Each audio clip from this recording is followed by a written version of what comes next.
ఈ జాలంపల్లి రిజర్వేయర్‌కి 2 కిలోమీటర్లండి. మాడుగులకి వచ్చి మీకు 14 కిలోమీటర్లు వస్తది ఈ సైటు.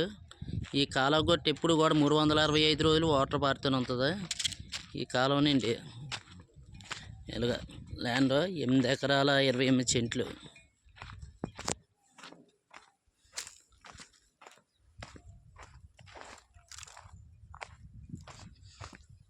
కాలువ నీరు ఎప్పుడు పారుతూనే ఉంటుంది. కొబ్బరి తోటకి కానీ పామాయిల్కి కానీ ఎక్సలెంట్గా ఉంటుందండి. పూరి ఎర్రమట్టి, మేదన కాలువ, కిందన భూమి.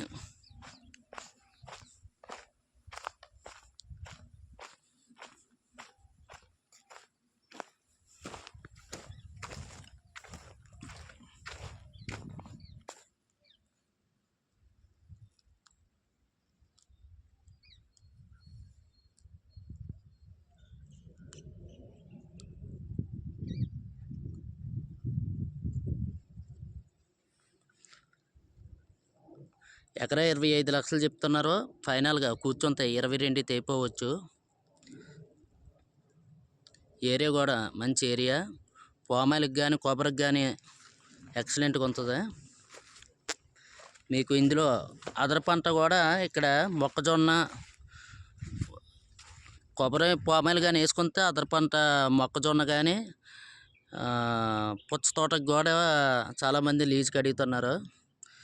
మీ కొబ్బరి మొక్క కానీ పామాయిల్ కానీ ఉడుచుకునే వాళ్ళకి ఆ రెండు ఉడుచుకొని అందులోనే ఆ మొక్క చూసుకుంటే ఇందులోనే పుచ్చ తోట కానీ అండ్ మొక్కజొన్న కానీ లీజుకి తీసుకునే వాళ్ళు కూడా బోలెడు మంది ఉన్నారు. ఎక్సలెంట్ అయిన బిట్టు. ఒక బోర్ ఉంటుంది, ఈశాన్య బోర్ ఉంటుంది, పైన కాలువ ఉంటుంది. కాలువ నీరు కూడా ఎప్పుడు పారుతూనే ఉంటుంది.